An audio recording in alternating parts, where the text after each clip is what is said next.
Olá, amigos!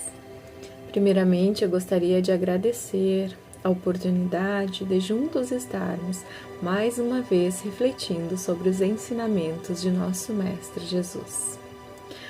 Hoje nós falaremos sobre a fé que transporta montanhas.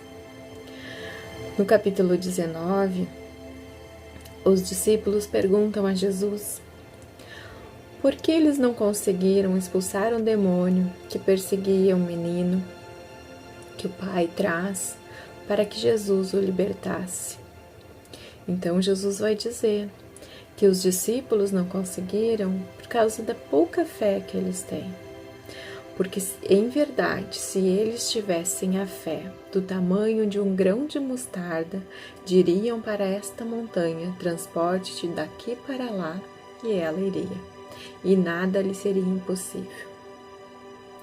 Então, a primeira coisa que nós devemos pensar é que o grãozinho de mostarda é a nossa fé. O grão é pequenininho, é assim que nós ainda estamos, mas nós estamos desenvolvendo para que um dia esta pequeno grãozinho ele possa se transformar num enorme arbusto. E eu vou buscar um dos discípulos que nos ensina muito sobre a fé, para que a gente possa juntos compreender e reforçar um pouco mais da nossa fé. Então Jesus andava sobre as águas e, aproximando-se do barco, os pescadores, assustados, com medo que fosse um fantasma, perguntaram e Jesus respondeu que era ele. Pedro então diz: Senhor, leva-me até ti.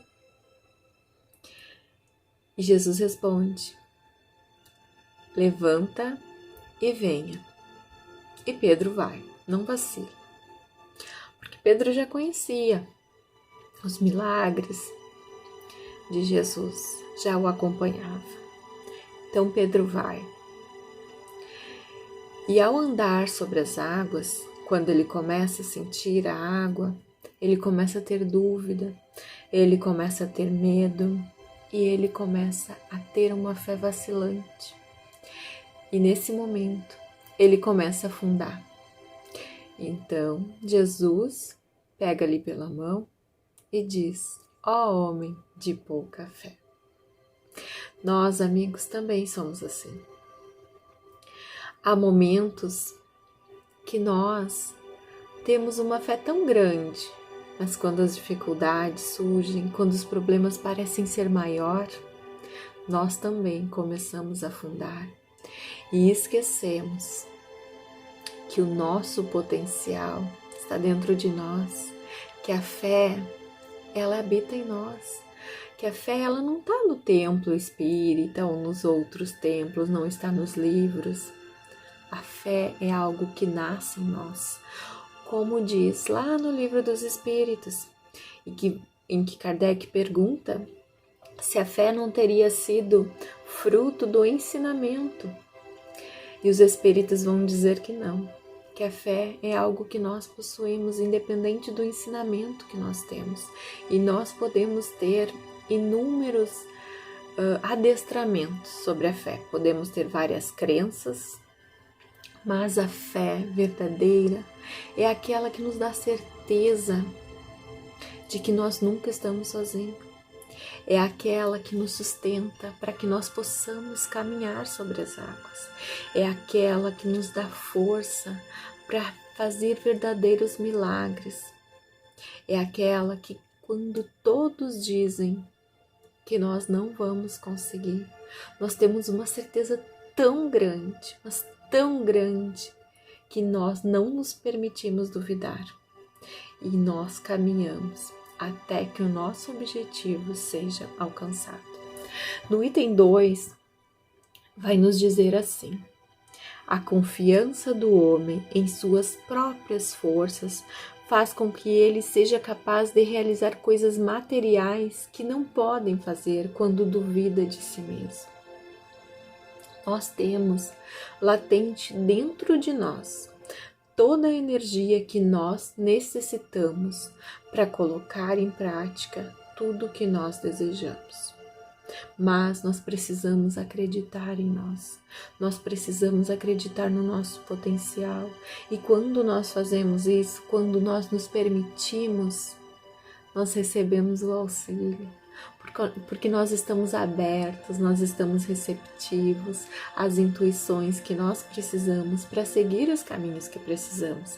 Mas quando a nossa fé ainda é vacilante, como a do Simão Pedro, que afundou por medo, nós não nos permitimos nem escutar a intuição dos bons espíritos, porque nós vibramos tanto naquilo que pode dar errado, que nós não sintonizamos com o alto.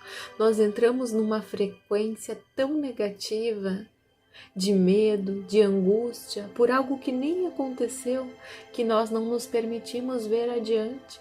E ainda que no Evangelho vai nos dizer, a fé também pode ser considerada como sendo a confiança que se tem na realização de uma determinada tarefa, na certeza de atingir um objetivo. A fé dá uma espécie de lucidez que faz com que possa antever pelo pensamento a meta a ser alcançada e os meios de chegar até ela. Então, os espíritos já nos dão o caminho. E Kardec compilou para que a gente soubesse que nós precisamos sintonizar com o alto, que não adianta ficarmos vibrando no negativo, no medo, que nós precisamos nos ajudar, que nós precisamos ter uma fé ativa. Mais adiante, Kardec ainda vai nos dizer que a fé, ela é sempre calma, ela é ativa, ela é empolgante e ela é contagiante. Ela é calma porque ela nos permite esperar o tempo de Deus. Ela não nos proporciona ansiedade de querer naquele momento. Como Jesus sempre disse, cumpra-se a sua vontade, Pai.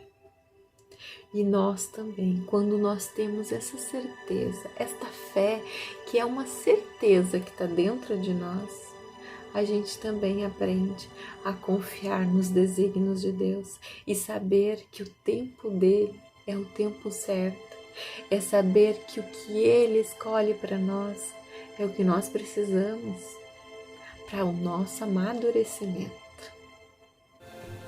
E a exemplo de Simão Pedro, nós também estamos aprendendo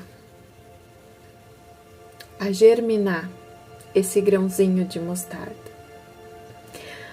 Pedro, assim como nós, também nos momentos difíceis, se entrega ao desespero e faz com que a sua fé fique lá, guardadinha. Vamos lembrar tempos passados em que Jesus pergunta a Simão Pedro: Pedro, tu me amas? E Pedro vai dizer: sim, Senhor, eu te amo.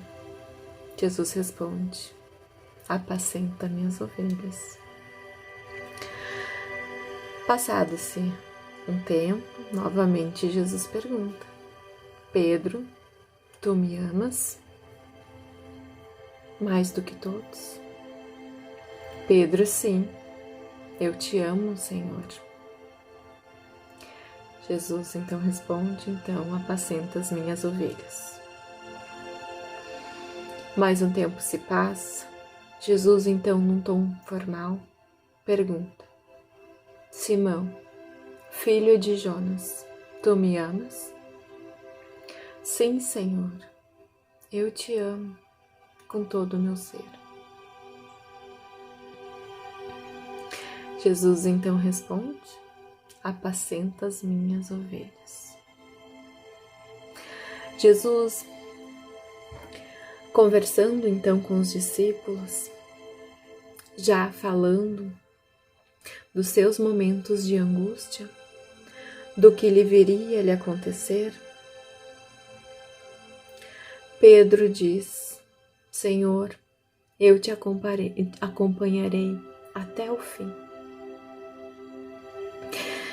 E Jesus responde: Pedro, Pedro, Pedro, os espíritos das trevas querem te ver cair. Mas eu orei ao meu Pai, pedindo que a tua fé não desfaleça, que a tua fé não vacile. Jesus então responde: Pedro, me negarás 3 vezes.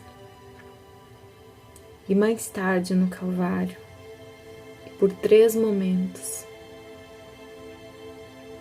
Pedro foi questionado: Tu conheces esse homem? Não. Mais adiante, alguém lhe reconhece: Tu estavas com esse homem? Não. Mais adiante, tu falas como esse homem? Não, não sei quem é. Então Pedro vacila mais uma vez em sua fé, como nós, quando nós nos entregamos ao desespero. Mas mais adiante, tempos passados, Simão Pedro, na porta do templo de Formosa, quando um paralítico lhe pede uma esmola, ele responde: Ouro e prata eu não tenho, mas o que eu tenho eu te dou. Levanta-te e ande, em nome de Jesus, o Nazareno. Então o paralítico levantou, andou, cantou, e ali, nesse momento, a fé de Pedro era tão grande que ele havia aprendido os milagres de Jesus. E eu termino a nossa reflexão com o item 5, quando diz: o poder da fé tem aplicação direta e especial na ação magnética. É pelo pensamento que o homem atua sobre o fluido que está livre no universo, modifica-lhe as qualidades e dá a esse fluido um impulso irresistível. Aquele que já possui um grande poder sobre os fluidos e junta a esse poder uma fé ardente, pode, simplesmente pela vontade dirigida ao bem, realizar fenômenos especiais de cura e muitos outros. Antigamente, esses fenômenos eram tidos como milagres, mas na verdade eles não passam de consequências da aplicação de uma lei natural. Então, amigos, que nós possamos desenvolver essa fé robusta, assim como Pedro. Que nós possamos curar as nossas feridas. Que nós possamos guardar a certeza que não importa qual tamanho seja a nossa dificuldade, qual o tamanho da montanha que nós temos que transpor, tudo é possível quando nós acreditamos em nós e em Deus. Desejo que a fé cresça e se multiplique no coração de todos nós. Ficamos todos com Deus, que assim seja.